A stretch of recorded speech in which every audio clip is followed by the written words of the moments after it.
नमस्कार। आज हम सत्यम स्कैम के बारे में बात करेंगे। 1987 में बी रामालिंगा राजू ने अपने ब्रदर इन लॉ के साथ सत्यम कंप्यूटर की शुरुआत की, जो कि एक हैदराबाद बेस्ड आईटी कंपनी थी। सत्यम कंप्यूटर स्टार्ट करने से पहले बी रामालिंगा राजू का कॉटन मिल का बिजनेस था।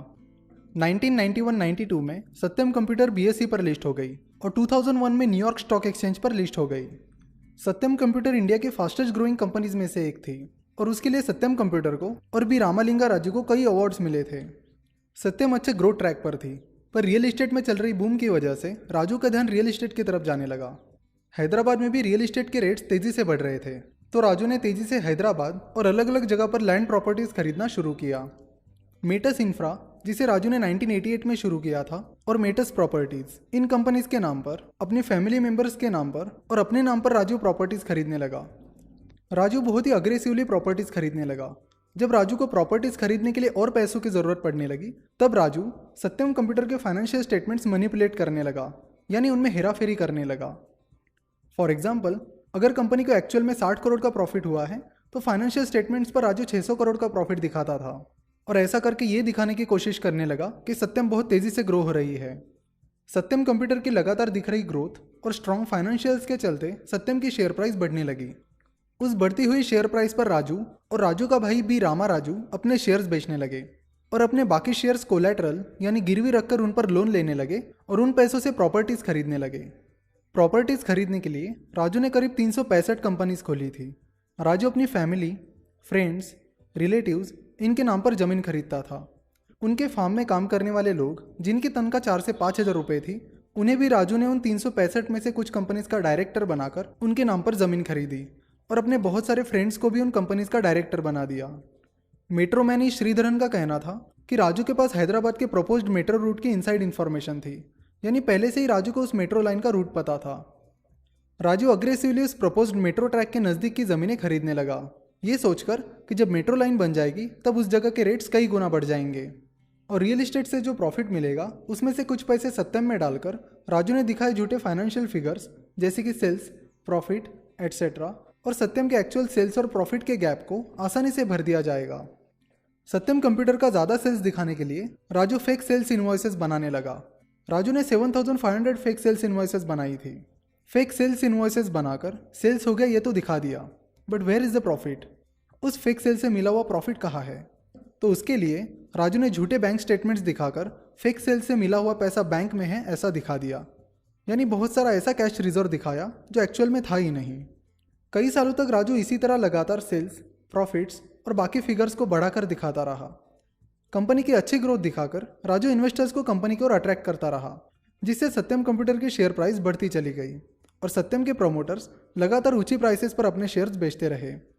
1999 में सत्यम में प्रमोटर्स की शेयर होल्डिंग 24% थी।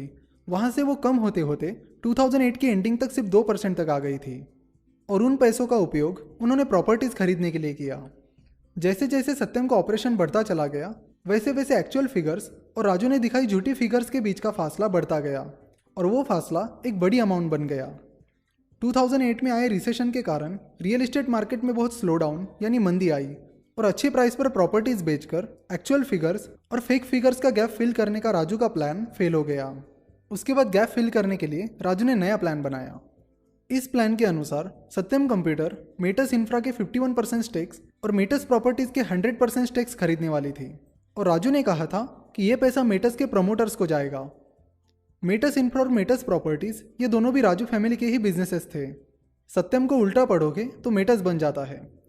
राजू ने सोचा कि इस डील से ये दिखाने में मदद होगी कि एक्चुअल फिगर्स और झूठी फिगर्स में जो गैप था उन पैसों से इन दो कंपनीज को खरीदा गया है, जबकि एक्चुअल में कोई कैश ट्रांजैक्शन नहीं होगा क्योंकि वो दोनों भी राजू फैमिली के ही बिजनेसेस थे। इस तरह एक्चुअल फिगर्स और फेक फिगर्स के बीच का गैप फिल हो जाएगा। 16 दिसंबर 2008 को सत्यम के बोर्ड ऑफ डायरेक्टर्स ने इस प्लान को तुरंत मंजूरी दी। शेयर होल्डर्स की परमिशन लिए बिना ही राजू ने इस डील को सैंक्शन कर दिया, लेकिन सत्यम के इन्वेस्टर्स को यह डिसीजन कुछ ठीक नहीं लगी, स्पेशली सत्यम के इंस्टीट्यूशनल इन्वेस्टर्स को। सत्यम के इस डिसीजन के बाद सत्यम के स्टॉक में जोरदार गिरावट हुई।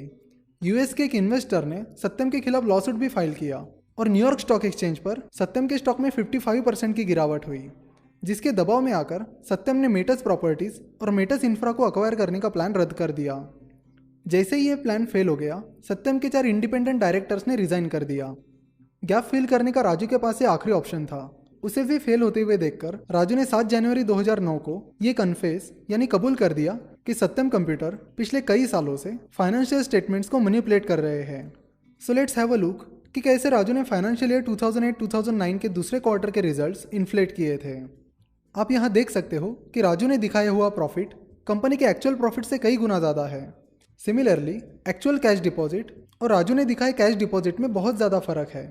इसी तरह राजू कई सालों तक सत्यम के फाइनेंशियल स्टेटमेंट्स मैनिपुलेट करता रहा। राजू ने बताया कि बैलेंस शीट के एक्चुअल फिगर्स और दिखाए गए फिगर्स के बीच 7,000 करोड़ का गैप था। इसके बाद राजू के साथ साथ सत्यम के इंडिपेंडेंट डायरेक्टर्स और ऑडिटर्स पर भी सवाल उठने लगे कि कंपनी पिछले कई सालों से फाइनेंशियल स्टेटमेंट्स मैनिपुलेट करती रही और इंडिपेंडेंट डायरेक्टर्स और ऑडिटर्स को इसकी खबर भी नहीं। ये कैसे पॉसिबल हो सकता है? सत्यम का auditor PwC that is price water house Cooper था। तो फिगर्स इन्फ्लेट होती रही और इतने सालों में PwC ने एक बार भी इन्वॉइसेस या बैंक स्टेटमेंट्स चेक नहीं किए। ऑडिटर का काम होता है कि कंपनी के पूरे हिसाब किताब की जांच करना और उनकी रिलायबिलिटी और एक्यूरेसी चेक करना। ऑडिटर एक तरह से शेयर होल्डर्स का रिप्रेजेंटेटिव होता है, पर यहाँ पर ऑडिटर ने भी शेयर होल्डर्स के साथ धोखेबाजी की। अभी रिसेंटली सेबी ने PwC पर 2 साल का बैन लगा दिया। US stock market regulator SEC ने भी PwC को $6 मिलियन का फाइन लगाया। बाद में यह भी पता चला कि सत्यम PwC को IT इंडस्ट्री की बाकी कंपनीज अपने ऑडिटर को दे रही फीस से दुगनी फीस देता था। 9 जनवरी 2009 को राजू और उसके भाई बी रामाराजू को अरेस्ट कर लिया गया। इस स्कैम के बाद गवर्नमेंट ने तुरंत सत्यम पर नए बोर्ड मेंबर्स को अपॉइंट किया और सत्यम को पूरी तरह कोलैप्स होने से बचाने की तैयारी की। गवर्नमेंट का प्लान था कि जल्द से जल्द कंपनी को सेल किया जाए। फाइनली टेक महिंद्रा ने सत्यम को खरीद लिया। टेक महिंद्रा ने अप्रैल 2009 में सत्यम के 51% स्टेक्स खरीद लिए और कंपनी का नाम महिंद्रा सत्यम कर दिया। बाद में जून 2013 में महिंद्रा सत्यम टेक महिंद्रा में मर्ज हो गई।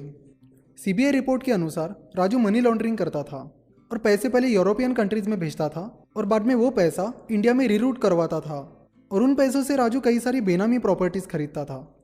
इन्फोर्समेंट डायरेक्टरेट ने राजू के साथ 47 लोगों पर और राजू के 166 कंपनीज पर मनी लॉन्ड्रिंग के चार्जेस लगाए और राजू और फैमिली की प्रॉपर्टी जब्त कर ली।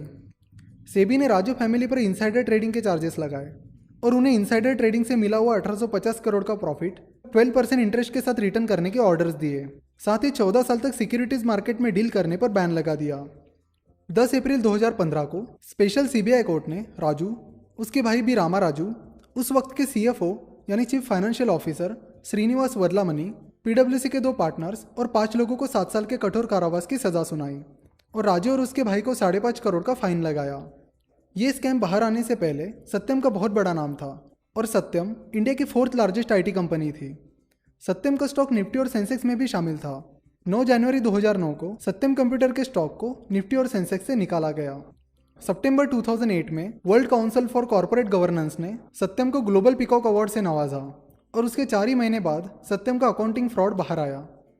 सत्यम के उस वक्त के CFO श्रीनिवास वदलामनी और कुछ एग्जीक्यूटिव्स ने राजू ने यह स्कैम कन्फेस करने के कुछ ही महीने पहले अपने सत्यम के शेयर्स बेच दिए थे। राजू ने सत्यम का फ्रॉड कन्फेस करने के बाद 2-3 दिन में ही सत्यम की शेयर प्राइस 170 रुपये से गिरकर 6.5-7 रुपये पर आ गई।